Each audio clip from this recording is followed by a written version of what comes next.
Yeah, I mean, there's definitely a couple come to mind. I think cookie deprecation, right, and how the industry defines and articulates what first party data is. You know, cookie deprecation and first party data have become household names, but I still think in many cases um, people don't fully understand the difference, um, and how that impacts advertisers and how they go to market with audiences, right? And I think heard me talk about all brands and marketers should be audience obsessed, but we need to understand those audiences, right? And from a first party definition, in my point of view, is you have your historical customer transactions, people that have bought something from you before, or people that have given their email address or information to you as they have been on a buying journey. So that's what I call historical or transactional first party data.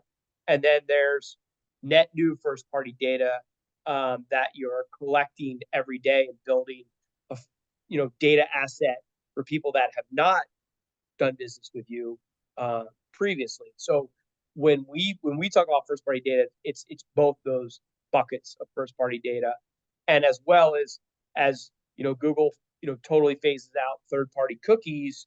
It becomes more difficult to layer in those data, third party data, when you're targeting audiences. So first party data becomes more and more crucial to a brand's success as they look to go to market and create loyalty or drive customers through the funnel to purchase for them the first time. So I think that's again an area where it's a hot topic, but I still don't know that the industry is fully educated on what's possible and how to set themselves apart from what everyone else is doing. You're not wrong. I do think that there's a lot of misunderstanding around it. So I do want to sit in this topic for a second. Just like I take a shot every time Drew says generative search, I think Drew can take a shot every time I talk about cookie deprecation and first party data. The reason why I bring it up so much is I think that it's become a buzzword, even though it's something so important right now. It's timely and necessary to discuss, but it has become a buzzword. And anytime it becomes a buzzword, it loses its value because people start selling it. Yeah. So let's talk about that real quick. First party data is not made equal, and you did a great job kind of defining it. But to reiterate, just tell me if I'm correct or not. First party data is your own data.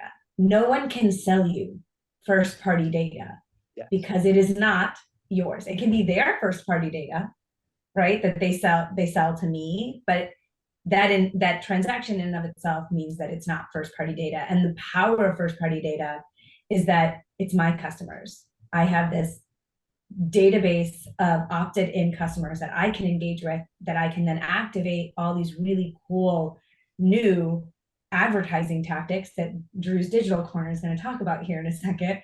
But am I missing No, anything you're that right. really And needs to the talk one about thing the I think fundamental too layer? is that is missed a lot of times, that if you have transactional first party data and you're onboarding that data, meaning that you're using that data to activate an audience, you know, in many cases there still is this shuffle, right? Of I need to use a data onboarder to match my first party data in a DSP or whatever. And then when it goes through that matching process, it could drop 50-70%. So if you started out with an audience of 10,000, you could end up only targeting 5,000 or 3,000 of them. So there's this big aspect too that gets lost in how the sausage is made, which when it comes to first party data, it does matter how the sausage is made, because there's a lot of um, misinformation out there in the ad tech world of truly of what my audience is, and then what is my of that audience I start with, what's my targetable audience, and then how do I measure that target audience. So it's again, I know it's not an easy topic, and not everyone's going to be a first party data expert, but it's important to understand what happens is it's when you start with an audience of particular size, you don't always necessarily end with that same match rate of being able to advertise to that audience. So it's really important when you're utilizing first party data, whether it's your historical or the first party data you're collecting every day, that you really know what audience size you're hitting. And thank you for going through that. Drew, anything to add to that? Yeah, I mean, I think from like a thought experiment standpoint, like if we say it's a cookieless world and a website has a 5% conversion rate, so that's 5% of your website visitors that you're able to talk to unless you have some sort of first party data solution. And so from an advertising standpoint, you're talking to, people that are leads and have entered that customer information, or you're kind of casting these incredibly wide nets where, you really have no idea if the in-market audiences you may be targeting have ever kind of interacted with your business. So, I know we're going to talk about it probably down the line, but this year is going to be huge for minimizing ad waste. And without a first party data solution, it's going to be really, really difficult because you're kind of just throwing a net into the water and hope you catch some fish, but they might be, the wrong fish. So I think it's a huge piece in kind of minimizing ad waste first off, but also staying in front of the customers who haven't converted continuously. And we talked about cutting through the clutter. One way to do that is continuously kind of showcasing your messaging across different mediums, whether it's video or connected TV or display or through search and social, continuously kind of showcasing why a customer would want to buy from you becomes incredibly important. But how are you even reaching those people if you don't have a way to kind of identify that that first party data?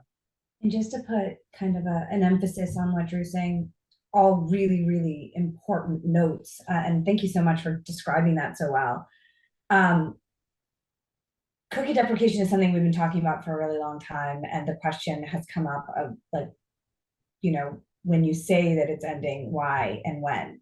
So right now, as it stands currently, you're only able to retarget, right? That's the only way that we can go after customers that are on your website because we don't know who they are. They haven't filled out a form.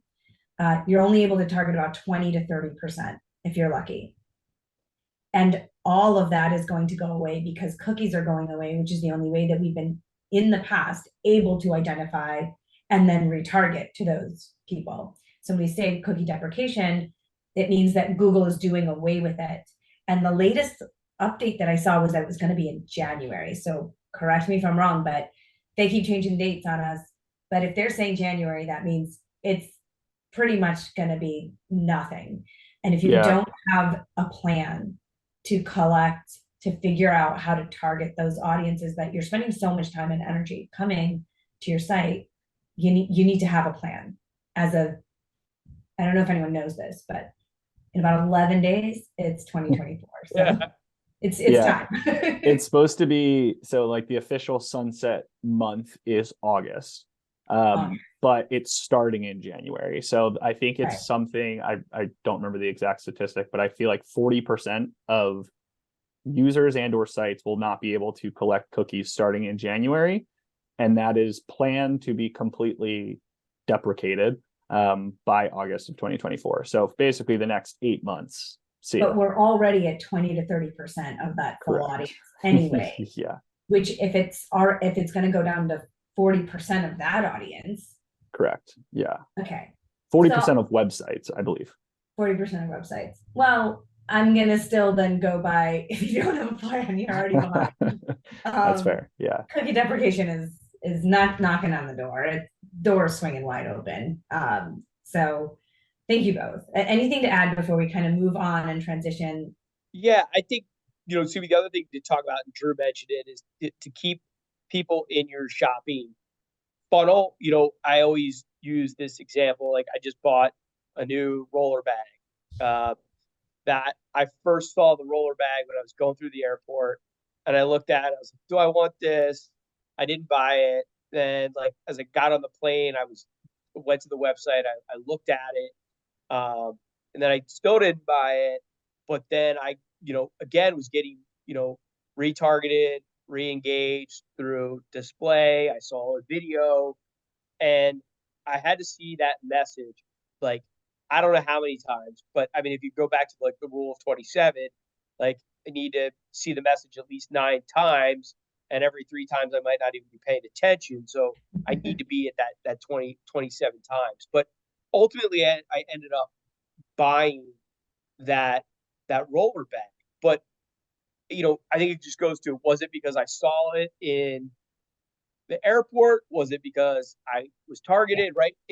I think that's the other thing that we lose sight of. Like people just don't buy things in a linear fashion. Yeah. And I know we always want to put marketing into this box and wrap it up with a nice bow and tie it like so everything's cause and effect.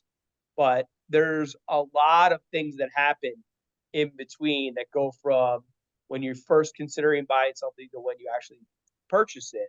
And our job as marketers is to continue to influence those customers with a compelling ad or compelling message to buy a product, right? And I think that's like the thing that we always lose focus on, right? Because it's like, I clicked on this paid search and I want to lead and I want to buy this, right? Or and again, for e-com, some of that stuff works, but for most purchase journeys, it's not linear. We need to remember that. We need to remember that we need to constantly be reminding, new customers or old customers to continue why they should buy our products and services. It's that same zoom out concept, right? Like we need to recognize, and I definitely leaned into this, having learned a lot from you, Dave, but influence over attribution is definitely the better model to understand what channels are working and not make a significant cut because of how we started tracking something someday. And Drew, you look like you're wanting to say something, but if I could wave a magic wand and do away with one thing, it would be the attribution models, right? Like I think we're still I think sometimes it's right. Like if my heating unit breaks and I don't have an HVAC, guy that I do business with, and I go to Google and I'm like HVAC 24/7 service, like that's an action where it might be the first ad I click on, or it might be the first person that answers the phone that wins my business. You have to think in different ways based on what we're selling and what the intent of the ad campaigns are, right? Like absolutely, but I think that's important. I think sometimes we try to again put every consumer, every purchase in a box, and that's not the way the real world works. All we have to do is so limiting when you're making marketing decisions to do it that way. You just have to look in the mirror, watch how we buy things, watch how our partners buy things, watch how our kids buy things, watch how our parents buy things, and everyone's a little bit different. Definitely.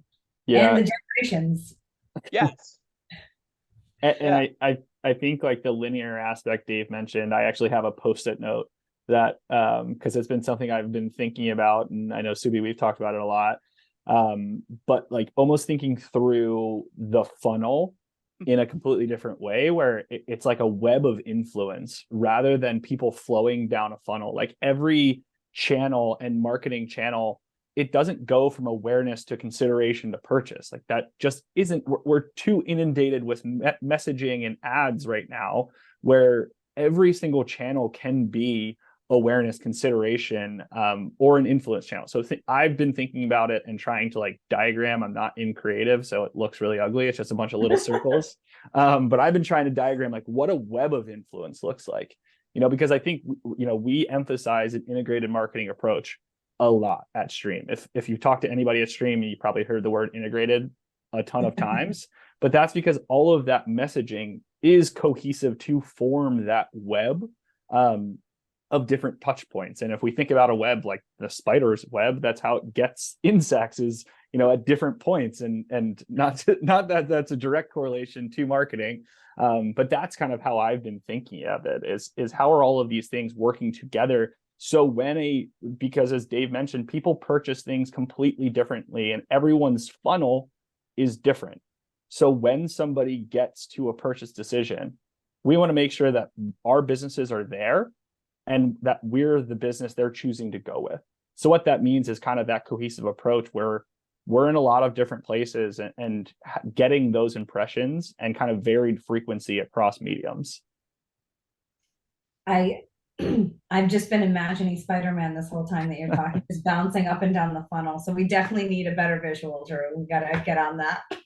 Yeah, not me. But it's a very valid point and a great illustration in our imagination, at least, because just tying together a couple of things that Dave was saying earlier to what you're saying, it's not always, I think we try to apply science to the consumer experience, but now more than ever before, we're so easily distracted. Not only do we have shorter attention spans due to being inundated, and due to the type of content that we're consuming being just smaller and smaller and shorter, but it's also just, you know, forgetting about it and moving on to something, or somebody walks in the door. There's just so many factors that we can apply to that linear scientific approach that we need to consider and include in how we're going to grab them back to our site.